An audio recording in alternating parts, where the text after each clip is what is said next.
You're very much welcome, sir. Thanks for joining us. Thank you so much for having me. It's a pleasure. Now, Mr. Olapade, as a Nigerian, are you worried about everything that's going on? As a Nigerian, I'm worried.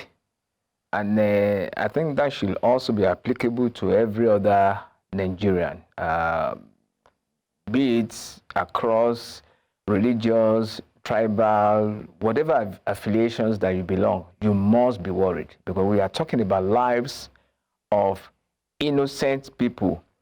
And like they used to say, that injury to one is injury to all. You won't say, I don't know them, they are not my family members. So long that they are bona fide Nigerians like you and I, we must be sympathetic to their cause. And I keep asking, what exactly is the reason for this killing? This is not just happening under this government. It has been an age-long crisis, killing in Plateau State. And I wonder why, or how rather, that we have not been able to find the root cause of this killing. Some people say maybe they want to send them from their ancestral abode, maybe for farmings and the like, or for cattle rearing. For me, I think it goes beyond that. And for the governor to have described this as genocide, is, you know the meaning of genocide?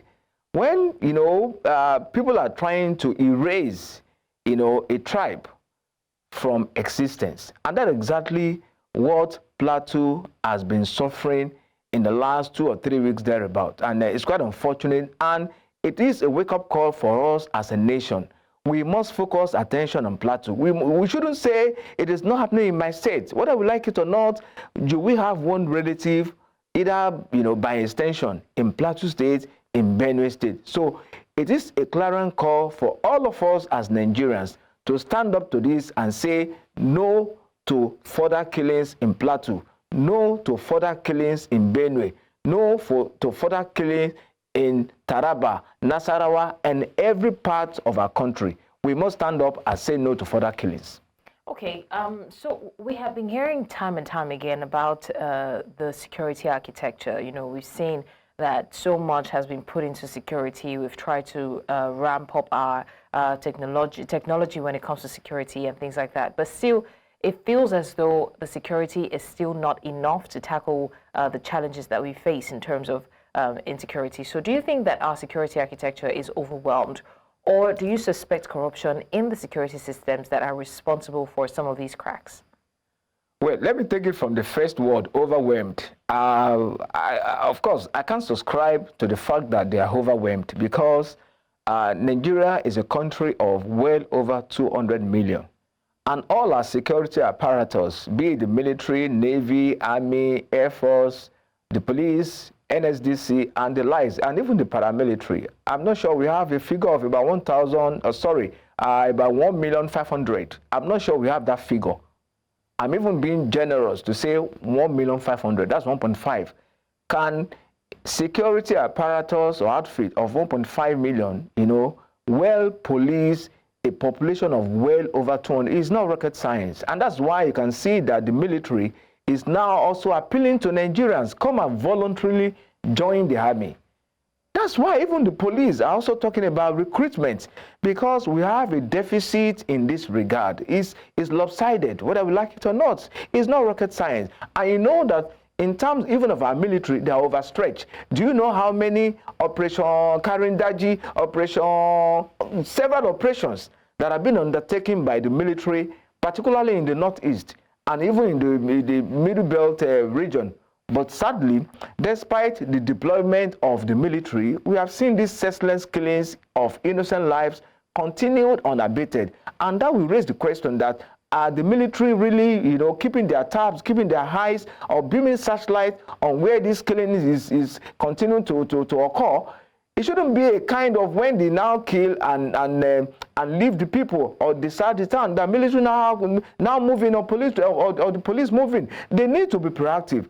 And in terms of your second question as regards logistics or deployment of infrastructure, for me, I'm not a security expert, but I know we have drone. How come that our military I'm not saying that maybe they are not really using it, but Nigerians believe that maybe they have not really deployed the drones effectively and efficiently, because these people that comes into the Basa to kill well over 50 people between Monday morning and Monday afternoon, they are not ghosts.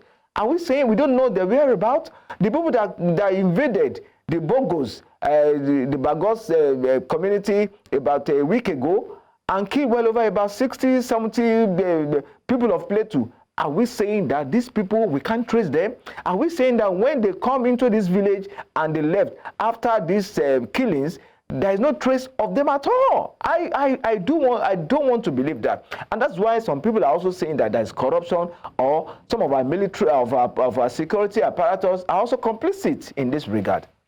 So we hear that Governor Caleb Mutfwang has, advised that we might have to resort to community defense. So basically, individuals or communities having to defend themselves. How healthy would you say this is for our democracy? Well, of course, sometimes they say that a very hard, tough situation may require tough times or tough decisions to deal with. We saw what happened with the killings of 16 hunters in Oromi in Edo State about 2 or 3 weeks ago, thereabouts. And for those in that community, they said, according to them, that they've experienced senseless killing of innocent life for more than 1 decade, for more than 10 years. And they have not seen any help coming to their hand. Of course, nobody will subscribe to jungle justice.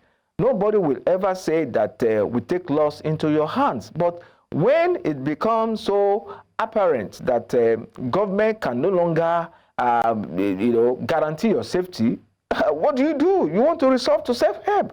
And that's why the governor, for this last killing, when he was addressing his people, said that I think it is right time for the boys, according to what he said, that for the men to stop sleeping, that we should also constitute a vigilante so that we can also monitor, you can also watch over your people. So in that case, that means we can interpret the statement to mean that the security apparatus has failed the Plateau State. That's the meaning.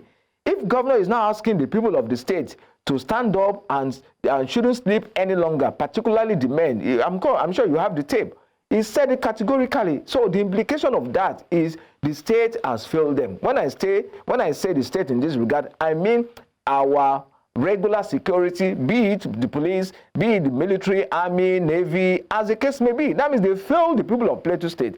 And that's why the governor is also asking the people that it is high time that you also mobilize yourself and stand up to defend your people, defend your community, but don't take laws into your hands. You know, the governor was also somehow using diplomacy that mere saying that you shouldn't sleep any longer does not mean that you now take laws into their hands. And I'm also happy that the governor has also pronounced a kind of curfew restriction that they shouldn't see motorcycles, loitering around some of these communities from maybe 6 p.m. or 7 p.m. That is also one of the measures to curb these senseless killings, because from the reports that we have gathered, that these people invade these villages on a bike, like 3-4 of them on a bike with very powerful ammunitions. And what do we expect people who are armless, who are innocent, who do not even think that they deserve such invasion of their community? What do they expect them to come up with? So now it is time for the people of Plateau to rise up to this occasion, and also for our conventional security apparatus to ensure that they are also not complicit in this regard, to wake up and be proactive and ensure that this will be the last set of killings of innocent people in Plateau State, Benue State, and every part of the country. Okay, so very quickly, I mean, I know that you have mentioned proactiveness, but what would be your further advice to the governor and, of course, to the people when it comes to tackling insecurity? Well, no doubt, because the governor himself has described this as genocide. And when you are talking about genocide, you are not talking about kidnappers. You are not talking about bandits. You are talking about purely terrorists. So let us call them what they are. These people who are taking the lives of innocent farmers, innocent people in Benue State, in Taraba State, in Plateau State, they are purely, simply terrorists. And if they are terrorists, what do we expect? That means the state should ensure that these people are fished out, these people are meant to face the full wrath of the law, and ensure that they are accordingly prosecuted to serve as deterrents to others. And I think this is high time that President Bola Tinubu, if possible, also declare a state of emergency on insecurity in the country, whether we like it or not. We can't allow Plateau to go down. I think that is the plan of the people who are waging war against the innocent people of Plateau State, of Benue State. We should stop we can't continue to do mass burial. Why? Even the countries at war, they don't lose up to the way we are losing our people, innocent lives. You see children being killed, you see women being killed, you see women being raped. There must be an end to this. And I believe President Bola Ahmed Tinubu should really focus more on what is going on in Plateau State. There's nothing bad about declaring a state of emergency in terms of security nationwide, not just in Plateau. And whether you like it or not, the people of Plateau State, they require federal might. They require federal intervention. The people of Benue State, because this has really gone beyond hand. It has gone beyond what the governors of those two states, particularly Plateau, can really say he want to deal with. Moreover, the governor, as the chief security officer of the state, cannot even give command to the commissioner of police. And that's why we're also advocating that we should also try and implement state police. If we have state police, then the governor can say, oh, my commissioner, we have a case at hand and we need our men to be deployed. Of course, the commissioner will listen and do the needful. But in a case where the commissioner will still need to take a directive from the AIG to DIG, and DIG to the IG of police, of course, things will have been bad before we can now see deployment of security officers, as the case may be. All right, public affairs analyst Taiwo Olapade, thank you so much for joining us to discuss this very crucial topic. Thank you so much for having me.